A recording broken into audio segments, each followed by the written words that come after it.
18세기의 교회가 종교개혁이 일어나고 난 다음에 100년, 200년이 지나고 난 다음에 교회가 힘을 잃어갑니다. 이때의 실천적인 삶을 외쳤던 개혁자 요한 웨슬리의 일화 가운데 이런 이야기가 있습니다. 웨슬리가 기도하던 중에 잠이 들었는데 자기가 죽어 천국에 간 꿈을 꾸었습니다.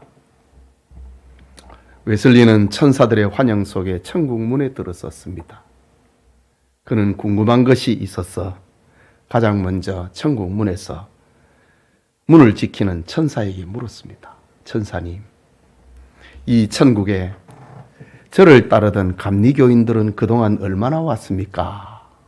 라고 물었습니다. 천사는 웨슬리에게 잠깐 기다리라고 하고는 생명책을 찾아서 한참을 뒤지더니 웨슬리 선생, 참으로 안타깝습니다. 감리교 교인은 한 사람도 천국에 없습니다. 대답했습니다. 웨슬리는 놀라지 않을 수 없었습니다.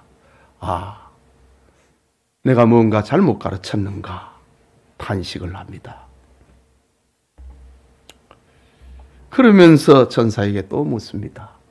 그러면은 칼빈의 가르침을 따르던 장로교인들은 몇 사람이나 천국에 왔습니까? 라고 물었습니다. 천사가 또 생명책을 한참을 찾더니 장로교 교인도 한 사람도 없습니다. 라고 대답하는 겁니다. 내친 김에 웨슬리는 계속 묻습니다.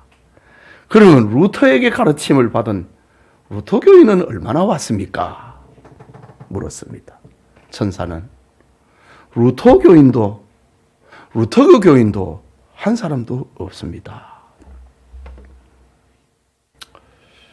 웨슬리는 의아해하면서 그러면 천국에 누가 들어온 것입니까? 천국은 지금 텅텅 비어 있는 겁니까? 라고 묻습니다. 이때 천사가 웃으면서 하는 말, 천국은 어느 교단에 속한 사람이 들어오는 것이 아니고 예수 그리스도를 믿고 그분에게 속한 사람이 오는 곳이랍니다. 라고 대답했다고 합니다. 이건 성경이 아니고 그냥 이야기입니다. 그렇게 얘기했다고 합니다. 여러분, 지금 기독교에 수많은 교단들이 있습니다. 기독교는 예수님을 하나님의 아들로 믿고 그를 따르는 사람들의 공동체입니다. 그런데 사람들마다 성경과 교회를 보는 견해가 조금씩 다른데 그 의견을 같이 하는 사람들이 모여서 교단을 만드는 겁니다. 교회 분열의 역사를 보면은 천주교와 기독교의 분열처럼 성경 해석과 교리적 본질 문제로 나누어지는 때도 있었지만은 교권과 욕심과 인간의 교만으로 인하여서 나누어진 경우가 더 많았습니다. 물론 교단의 분열에는 부정적인 면도 있고 긍정적인 면도 있습니다.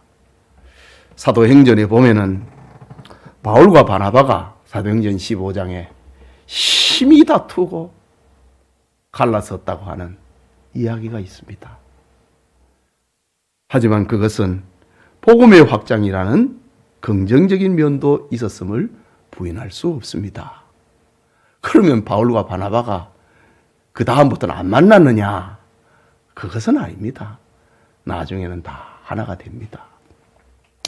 오늘 성경에 고린도 교회는 본질이 아닌 비본질의 문제로 분열이 되었을 때 일어나는 사건을 가리키고 있습니다. 이 시간 같은 마음과 같은 뜻으로 합하라 라는 제목으로 고린도전서 강의 4번째 시간으로 은혜 받고자 합니다. 말씀을 듣는 모든 성도님에게 하나님의 은혜가 임하기를 소원합니다. 먼저 고린도 교회의 분열의 이야기입니다. 바울은 앞달락에서 고린도 교회 앞에 정중하게 문안을 하고 교회가 무엇인지 그리고 고린도 교회의 장점에 대해서 칭찬했습니다. 그리고 본서를 쓰게 된 본론을 말하고 있습니다.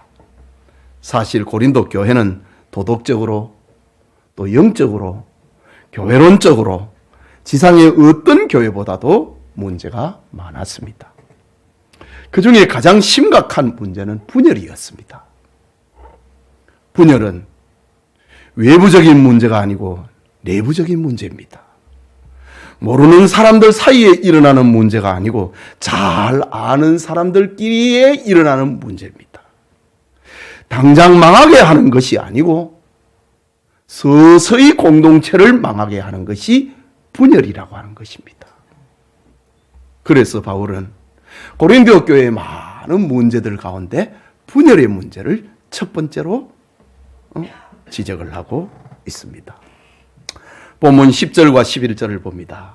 형제들아, 내가 우리 주 예수 그리스도의 이름으로 너희를 권하노니 모두가 같은 말을 하고 너희 가운데 분쟁이 없음 같이 같은 마음과 같은 뜻으로 온전히 합하라. 내 형제들아, 글로의 집 편으로 너희에 대한 말이 내게 들리니 곧 너희 가운데 분쟁이 있다는 것이라고 했습니다. 바울이 고린도 교회에 대한 소식은 첫 시간 서론 시간에서 말씀드린 것처럼 세 가지 통로로 들었습니다. 첫째는 글로의 집 사람들이 바울을 찾아왔습니다. 바울이 에베소에 있는데 글로의 집 사람들이 에게 바다를 건너서 에베소에 있는 바울에게로 찾아왔습니다. 글로에는 고린도에 있는 유력한 여자 성도입니다. 여성 명사거든요. 여성도인데 아마 그의 집 노예가 주인의 명에 따라서 에베소에 있는 바울에게 이 분쟁의 소식을 전해주었던 것 같습니다. 그러던 중에 스데바나와 부두나도와 아가이고가 찾아와서 고린도 교회의 아픔을 알리며 편지를 전해줍니다. 고린도전서 16장에 나오는 말이지요. 그리고 세 번째는 고린도 교회의 소식을 알려준 사람은 아볼로입니다. 아볼로는 고린도 교회의 바울의 후임자입니다. 그가 교회의 분열을 수습을 하려고 했는데 감당을 못하는 겁니다. 그래서 바울을 직접 찾아와서 이 문제를 어떻게 하면 좋겠느냐 라고 고린도 교회의 문제를 들려줍니다. 그렇다면 고린도 교회의 분쟁의 내용은 무엇일까? 본문 10절과 11절에 보면 10절에도 분쟁이라는 말이 나오고 또 11절에도 분쟁이라는 말이 나옵니다. 이 두 단어는 한글은 같지만은 헬라 원어는 다릅니다. 10절의 분쟁은 스키스마라는 말인데 틈이 생기는 것, 간격이 생겼다고 하는 그 말이 첫 번째 나오는 동사 스키시마라는 분쟁이란 말이고 11절에 나오는 분쟁은 에리스라는 말인데 이거는 스키스마의 결과로 일어난 일입니다. 틈, 간격, 그 결과로 인하여서 다툼이 일어났다. 분쟁이 일어났다. 논쟁이 벌어졌다. 라는 뜻입니다. 말하자면은 고린도 교회를 잠재울 수 없는 그런 심각한 상태가 되어버렸다는 말입니다. 처음에는 틈이 벌어졌는데 간격이 생겼는데 그 다음에는 그것이 논쟁이 되어버리고 다툼이 되고 분열이 되어버렸다. 심각한 상태가 되어버렸다는 말입니다. 그 분쟁에 대하여서 본문 12절에는 내가 이것을 말하거니와 너희가 각각 이르기를 나는 바울에게, 나는 아볼로에게, 나는 게바에게, 나는 그리스도에게 속한 자라 한다는 것이니 라고 합니다.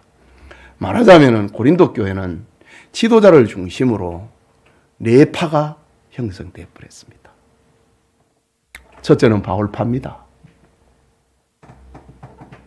사도행전 18장을 보면은 사도 바울이 아덴을 떠나 고린도에 왔습니다. 그가 고린도에서 18개월을 머무는 동안에 많은 사람들이 예수님을 믿게 되고 교회가 세워지게 됩니다. 즉 바울은 고린도 교회를 개척한 사람입니다. 그러면 어떤 사람들이 바울파가 됐을까요? 당연히 바울을 통해서 예수님을 믿고 개척에 참여했던 초기 사람들이 바울파가 됐을 것입니다. 그들은 바울과 함께 교회를 개척했다고 하는 긍지와 자부심을 가졌습니다. 알다시피 바울은 복음 전도에 확실한 비전과 리더십을 가진 사역자였습니다. 바울의 이런 모습을 선호한 사람들이 그 그룹에 줄을 서고 동참하게 된 겁니다. 둘째는 아볼로파입니다. 아볼로는 사도행전 18장 24절에 나오는데 알렉산드리아에서 난 아볼로라 하는 유대인이 에베소에 이르니 이 사람은 학문이 많고 성경에 능한 자라. 세상의 철학과 지식도 아주 뛰어난데 거기에다 성경까지도 능했다고 합니다. 아볼로는 성경에 탁월한 교사였다는 말입니다. 그는 그가 바울의 후임이 되자 지성적인 교인들로부터 존경을 받게 됩니다. 우리 지난 시간에 살펴봤지만은 바울의 글에는 힘이 있는데 바울을 직접 만나면은 별 볼 일 없었다는 그런 표현이 나왔지요. 지난 시간에 얘기했지요. 그러면 바울은 말을 잘 못했다는 말입니다. 글은 잘 쓰는데 말을 잘 못했습니다. 그래서 저 사람이 어떻게 유명한 사람들의 그룹에 낄 수가 있겠는가? 이렇게 돼버린 겁니다. 그런데 바울의 후임자였던 아볼로는 말도 잘하고 글도 잘 쓰고 아주 리더십이 있고 그렇습니다. 그러니까 지성적인 교인들이 아볼로를 추종을 하게 됩니다. 다시 말하자면은 아볼로는 성경을 잘 가르치는, 요즘 표현으로 하면은 인기 있는 설교자였습니다. 사람들이 아볼로 목사의 성경 강해를 한번 들어봐라 라는 시기였습니다. 당대 최고였으니까. 한국 교회에 한때 탁월한 부흥사나 설교자들에게 줄을 서는 일이 벌어졌습니다. 탁월한 설교를 듣겠다고 교회를 옮기겠다는데 작은 교회 목사는 그걸 어떻게 막습니까? 말릴 방법이 없는 겁니다. 그래서 교인들을 큰 교회로 보내야만 했던 그런 아픔이 있었습니다. 지금도 없는 것은 아니지요. 어쨌든 아볼로파는 스타 강사를 따라가는 사람들, 요즘 표현을 하면 그런 사람이었습니다. 세 번째는 게바파입니다. 게바는 예수님께서 베드로라고 이름을 주시기 전에 그의 히브리식 옛 이름입니다. 베드로, 이건 헬라식 이름이거든요. 예수님 당시 헬라어를 썼기 때문에 게바에게 헬라식 이름을 예수님이 지어줬습니다. 게바는 히브리식 이름입니다. 고린도 교회에 베드로파가 어떻게 형성이 됐는지, 베드로가 고린도에서 사역을 했는지 그건 알 길이 없습니다. 어쨌든 베드로에게 영향을 받은 사람들이 고린도 교회 안에 무리를 이루게 된 겁니다. 교회 안에 바울을 추종하는 사람들이 생기고 아볼로를 추종하는 사람들이 생기자 차라리 예수님의 수제자가 베드로가 더 탁월하지 않은가? 나는 이스라엘을 방문을 했을 때에 베드로의 설교를 들었다. 나는 베드로에게 세례를 받았다. 라고 주장하는 사람들이 개바파를 이루었습니다. 그들은 아볼로나 바울은 사도됨의 시작이 불분명한데 베드로는 예수님의 수제자로서 그의 출신이 그의 사도된 시작이 분명하지 아니한가? 그러니 교회 안에 베드로를 추정하는 사람들이 한 무리를 이루게 된 겁니다. 그리고 또 하나, 넷째는 그리스도파가 생겼습니다. 교회 안에 그리스도파는 또 뭡니까? 그리스도파라고 하는 무리는 아마도 맨 나중에 생긴 무리인 것 같습니다. 이들은 유력한 사람 편에 줄을 서는 것보다 차라리 그리스도만 바라보고 그리스도만 의지하는 순수한 믿음으로 살겠다고 하는 사람들로 추정됩니다. 이들이 참 신앙인처럼 보이지만은 그들에게도 약점은 있습니다. 그것은 영적 교만입니다. 영적 우월주의에 빠져 있는 겁니다. 그리스도파는 자신들이 그리스도에게 속했다고 주장을 하고 있지만은 실상은 그리스도가 자신들에게 속하고 그리스도가 내 편이라고 하는 그런 모양새를 만들어 놓은 겁니다. 내가 예수님 편이 돼야지 뭔 예수님이 내 편이 되느냐 이지요. 그리스도파는 그리스도를 내 파로 만들었다는 거지요.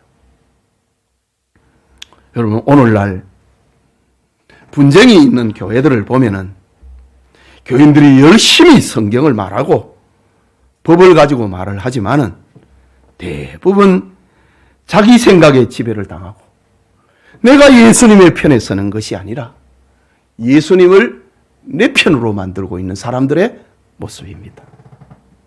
어느 교회는 지역을 중심으로 이북파, 영남파, 호남파로 나누기도 합니다.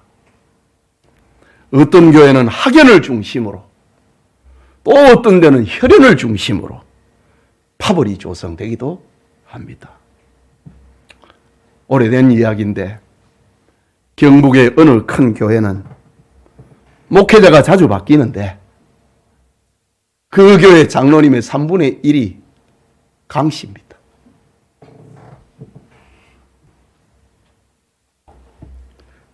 그런데 다회를 하기 전에 강씨 문중들이 모여갖고 문중회의를 하고 들어온답니다. 그러다가 담임 목사가 자신들의 의견을 들어주지 않으면 목사님의 목회를 방해를 하고 사사건건 꼬투리를 잡고, 그러니 아무리 신실하고 능력 있는 목회자가 부임을 해도 몇 해를 견디지 못하는 겁니다. 우리 저 이웃에도 있었지 않습니까? 10년 됐는데 목사님을 6번 바꿨대요. 우리한테 맡기래요. 우리 목사 바꾸는데 전무이라고. 우리 교회가 여기까지 오는데 그런 일도 있었습니다. 목사가 자주 바뀌는 교회의 대부분은 이렇습니다.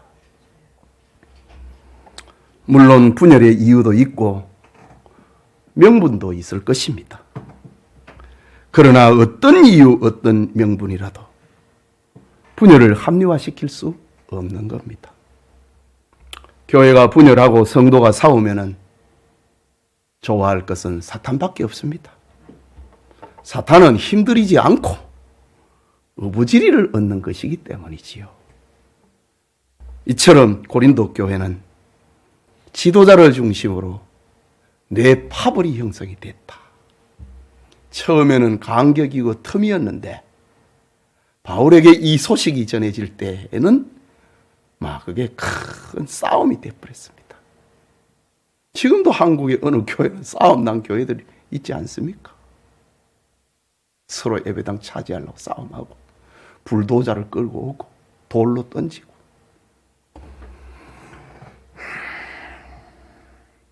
이처럼 고린도 교회는 지도자를 중심으로 뇌파벌이 형성이 됐습니다. 지상교회의 연약성이 어김없이 표출이 된 것입니다. 그러면 문제의 해결 방법은 무엇일까? 크게 둘째로 같은 마음과 같은 뜻으로 하나 되어야 할 교회입니다.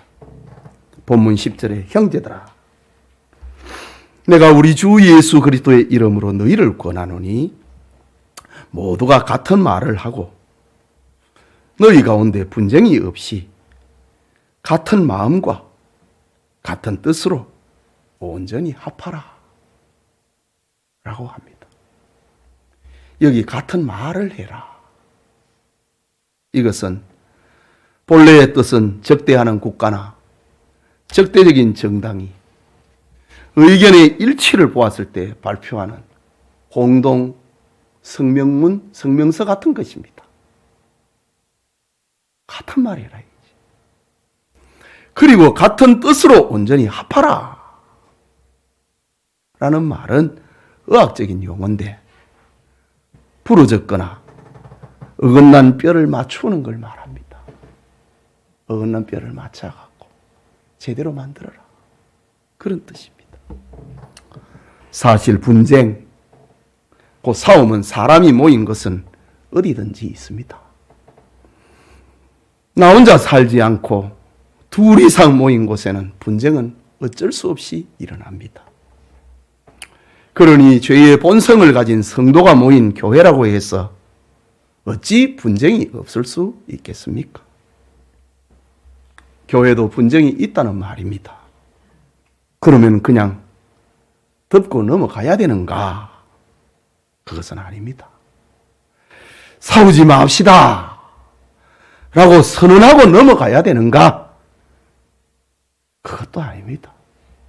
사람은 서로 싸우지 맙시다 라는 말 한마디에 싸움을 그치는 그런 괜찮은 존재가 아니거든요. 그러면 어떻게 해야 됩니까? 싸움을 그냥 넘어가도 안 되고 싸우지 맙시다 라고 말을 해도 안 된다면 어떻게 해야 되는가? 영감의 사도 바울은 이 문제를 어떻게 해결했을까요? 바울은 고린도 교회의 문제를 지적을 하면서 그 문제의 본질을, 그 문제의 근원을 지금 보고 있습니다. 고린도 교회는 지금 서로가 잘났다고 주장을 하고 급기야는 간격과 틈이 생겼고 논쟁과 다툼으로 발전하고 말았습니다. 그리고 자기가 잘났다고 주장하는 그 근거에는 누구에게 세례를 받았느냐 라는 것이 뿌리입니다. 13절에서 17절까지 보면은 세례라는 말이 무려 6번 나옵니다. 13절에 바울의 이름으로 너희가 세례를 받았느냐? 14절에 나는 그리스도와 가이오 외에는 너희 중에 아무에게도 내가 세례를 베풀지 아니한 것을 감사하노니. 15절에는 나의 이름으로 세례를 받았다 말하지 못하게 하려 함이라. 16절에는 내가 또한 스데바나 집 사람에게 세례를 베풀었고 그 외에는 다른 누구에게 세례를 베푸는지 알지 못하노라. 난 모르겠다 이거지. 그 외에 내가 누구에게 세례를 베푸는지 나는 모른다 이거지. 17절에는 그리스도께서 나를 보내심은 세례를 베풀게 하려 하심이 아니요 오직 복음을 전하게 하려 하심이라고 합니다. 즉 분쟁의 당사자들은, 파랑의 당사자들은 나는 바울에게 속했다. 나는 아볼로에게 속하고 아볼로에게 세례를 받았다. 나는 게바에게 세례를 받았다. 나는 그리스도에게 속했다.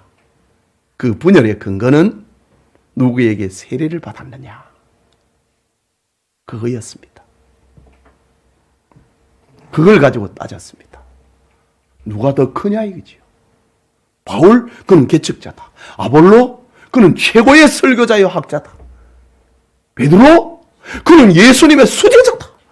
아니야, 나는 그리스도파야.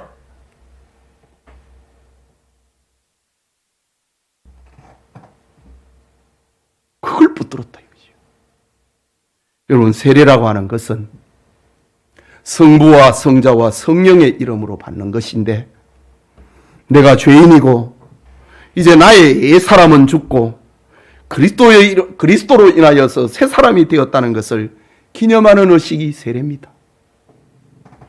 갈라디아서 2장 20절에는 내가 그리스도와 함께 십자가에 못 박혔나니 그런즉 이제는 내가 사는 것이 아니요 오직 내 안에 그리스도께서 사신 것이라. 이제 내가 육체 가운데 사는 것은 나를 사랑하사 나를 위하여 자기 자신을 버리신 하나님의 아들을 믿는 믿음 안에서 사는 것이라. 여러분, 이것이 세례의 뿌리입니다.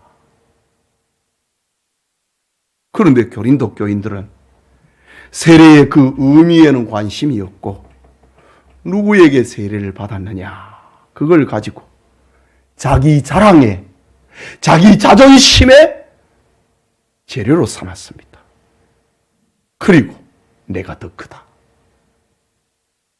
라고 다툰 겁니다. 그런데 이런 초보적인 사고와 분열은 그리스도의 몸을 나누는 것이, 몸을 갈라놓는 것이 되어버렸다는 말이지요.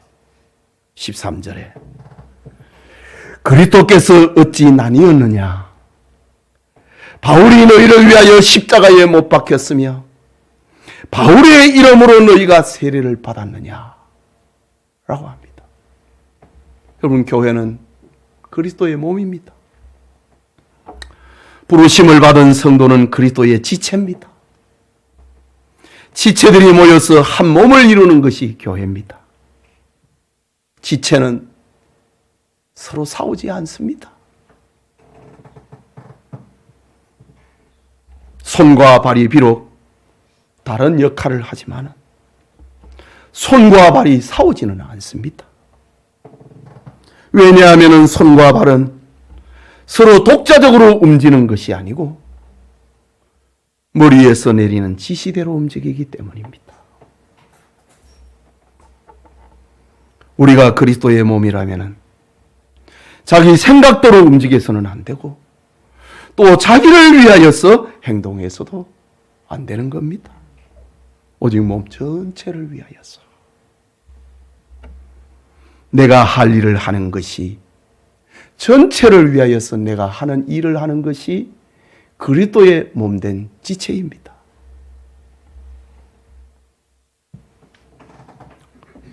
지체가 서로 싸우는 것은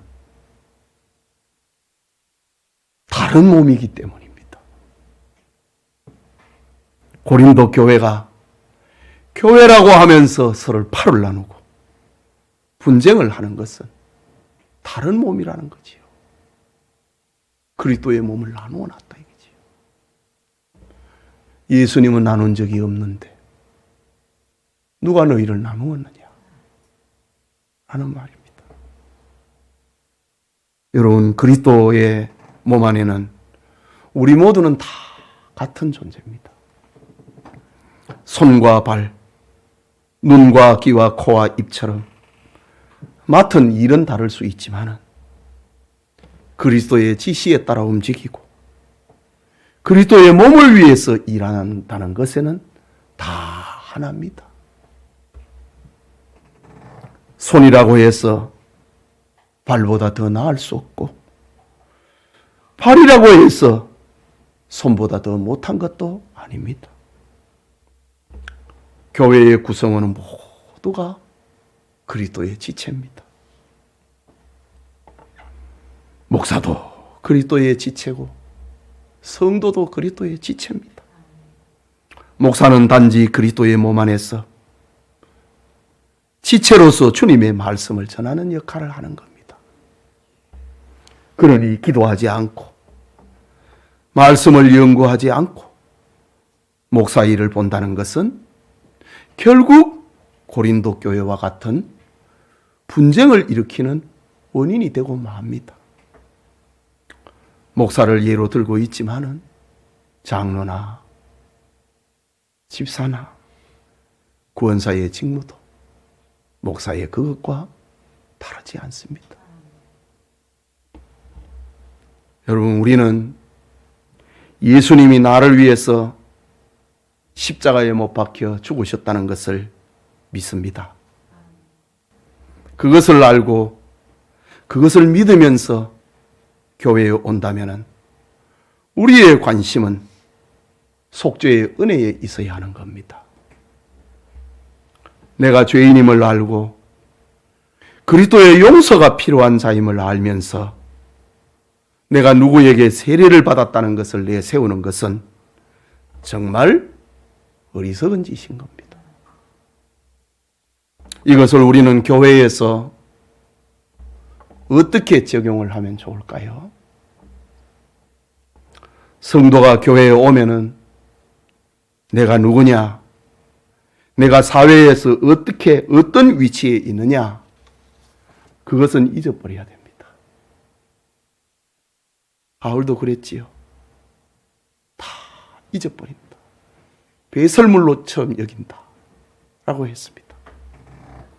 사회에서 주어지는 신분과 위치 때문에 힘을 행사하고 사회에서는 존경받을 수 있어도 교회에서는 누구나가 다 죄인입니다.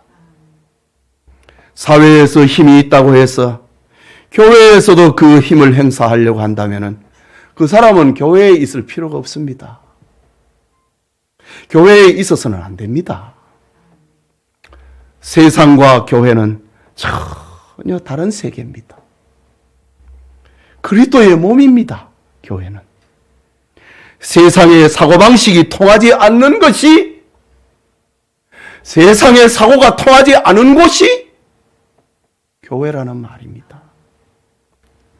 세상의 힘이 주장하지 못하는 곳이 교회라는 말입니다.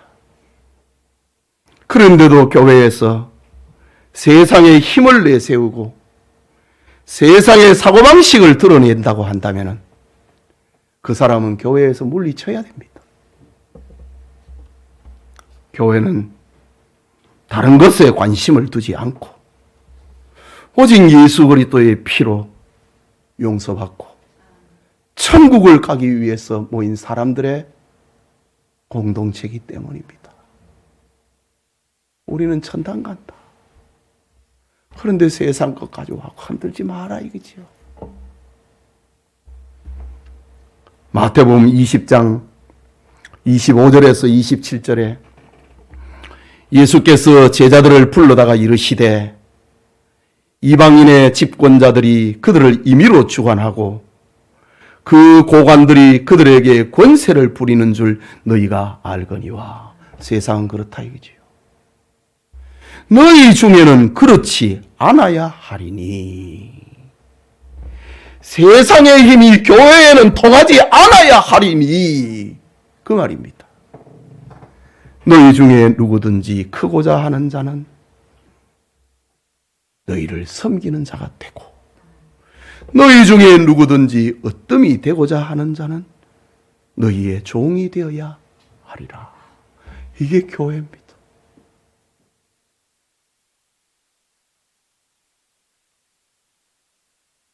제가 우리 교회 처음 장로님이신 우리 엄장로님이 임직을 받을 때 제가 신방을 가서 한 말이 그 말입니다.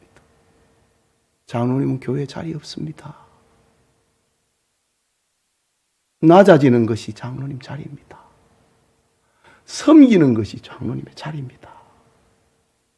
제가 그런 권면을 한 것이 생각이 납니다. 세상에는 권세자가 주관한다 이거지요. 제가 지난주에 제 병원에 제 약타로 이제 석 달에 한 번씩 가는데 우리 조금주 집사님 후배가 제 담당 의사거든요. 조 집사님 그렇게, 조 권사님이 그렇게 소개를 했습니다. 그래, 이제 제가 가면은, 조금주 선생님 소개 이렇게 써놨나 봐요. 제가 가면 굉장히 친절하게 합니다. 온갖 거 물어봐요. 이번에는 선교지 어디 가십니까? 예, 이번에는 다음에 가려고 이렇게 준비하고 있습니다. 그래, 제가 이제 지난주에 갔다 오면서 조금주 선생님이 이번에 교회 권사님이 되셨어요. 제가 알려줬어요. 그래, 가만히 생각하더니, 와, 성진했네요. 그러는 거라. 예. 그래서 제가 웃으면서, 예, 성진 맞습니다. 교회 더 봉사 많이 하라고, 더 많이 섬기라고, 이렇게 이번에 권사가 됐습니다. 교수님, 교회 안 다니시지요? 그 교회 좀 오시지요? 아이고, 바빠가지고. 그래서 제가 가면 제가 그런 이야기를 합니다. 세상에는 이렇게 직분을 얘기를 하면은 그 밑에 부하가 몇 명이 있느냐, 어느 정도 파워가 있느냐, 그걸 생각을 합니다. 그런데 교회는 그렇지 않다고요. 너희는 그렇지 않아야 하리니. 너희 중에 누구든지 크고자 하는 자는 너희를 섬기는 자가 되고, 너희 중에 누구든지 으뜸이 되고자 하는 자는 너희의 종이 되어야 하리라 라고 말합니다. 이게 교회입니다. 그렇다면 우리는 교회에 올 때 무엇에 관심을 둬야 되겠습니까? 당연히 그리스도의 십자가에 관심을 둬야 됩니다. 그럴 때에 다른 사람이 내게 관심을 주지 않는다고 섭섭할 것도 없고 문제될 것도 없습니다. 내가 누군데, 내가 장로인데, 내가 계층 멤버인데 왜 그걸 생각합니까? 교회에서. 왜 세상을 교회에다 가져오는 겁니까? 나에게 세상에 힘이 있다고 해서 주님을 생각한다면 그것을 드러내고 싶은 마음은 안 생길 겁니다. 오늘날 교회의 문제는 주님의 십자가가 관심이 아니고 세상에서 얻은 지위와 재물을 가지고 교회에 온다는 사실 때문에 발생합니다. 교회에 와서 세상 것을 자랑하는 사람처럼 불쌍한 사람이 없습니다. 주님을 모르니까 그렇거든요. 또 그것을 자랑하는 사람 때문에 괜히 마음에 시기가 나고 상처가 나는 그 사람 역시 주님께는 관심이 없고 세상 것에 관심이 일어나기 때문에 시기가 나는 겁니다. 불쌍하지요. 예배드리는 성도님, 나 교회 가고 이걸 해결해야지, 저거 해야지, 저거 지적해야지. 그러면 안 됩니다.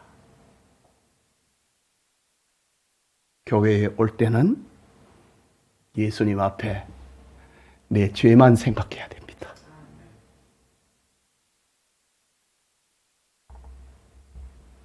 말 잘하고 이긴다고 해가지고 이기는 게 아닙니다. 교회는. 교회에 올 때 주님 앞에서 우리는 내 죄만 생각해야 됩니다. 예수님 앞에서 이번에 집을 샀는데 그게 많이 올랐습니다. 감사합니다. 얼마나 모자라는 교인입니까? 예수님의 복음은 우리에게 집 사주고 땅 사주기 위함이 아닙니다. 예수님 앞에서는 예수님, 나 같은 죄인이 없습니다. 알면서도 내 생각대로 살았습니다. 알면서 내 멋대로 살았습니다. 용서해 주세요. 내가 하나님의 자녀가 되고 천국에 가는 것은 주님의 은혜와 주님의 십자가 때문입니다.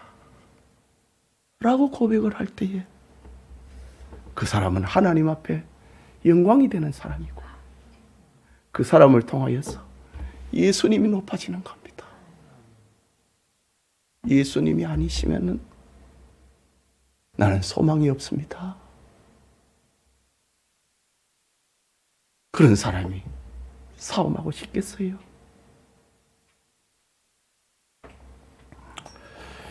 계속해서 17절인데 우리 마지막 절은 같이 읽도록 하겠습니다. 시작.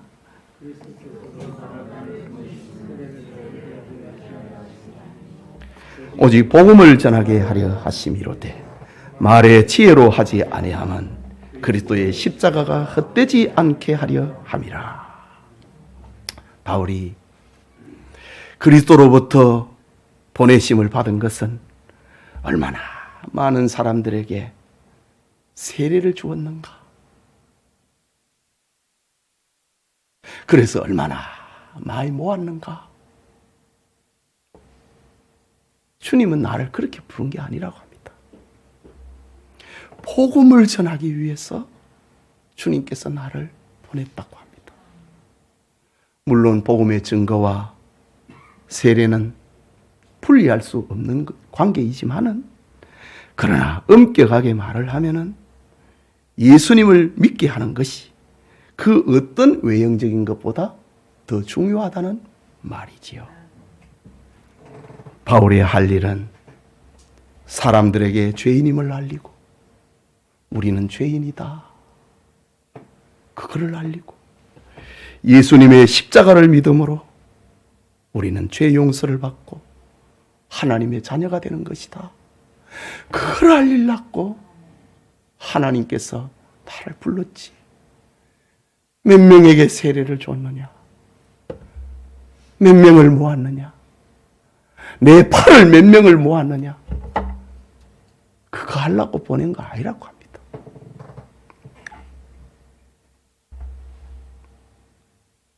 그리고 이 복음을 전하는 것도 언변이 좋아야 할 수 있는 게 아니고 십자가의 능력으로 하는 것이다.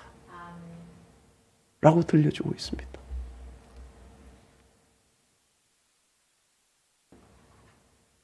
내가 복음을 전하는 것은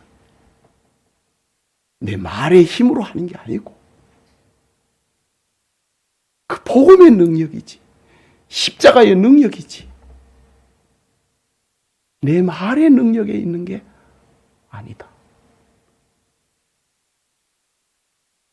라고 들려주면서 분쟁의 문제를 해결하고 있습니다. 사랑하는 우리 성도 여러분, 교회는 그리스도를 머리로 하는 유기적 공동체입니다. 한 사람을 나눈다고 하는 것은 죽음이듯이 그리스도의 몸을 나누는 것은 하나님의 뜻이 아닙니다. 우리의 구주는 오직 예수 그리스도 한 분밖에 없습니다. 우리가 세례를 받는 것은 안수하는 그 사람의 권위로 주는 것도 아니고 누구의 권위로 주는가가 중요한 것입니다. 어떤 성도가 이단 목회자나 천주교에서 받은 세례가 유효한가? 그렇게 묻는다면 건강한 교회는 그렇다고 대답합니다. 이것이 어거스틴 이래로 확정된 교회의 일관된 자세입니다. 왜냐하면 세례는 아버지와 아들과 성령의 이름으로 주는 것이지 어떤 개인의 이름으로 주는 것이 아니기 때문입니다.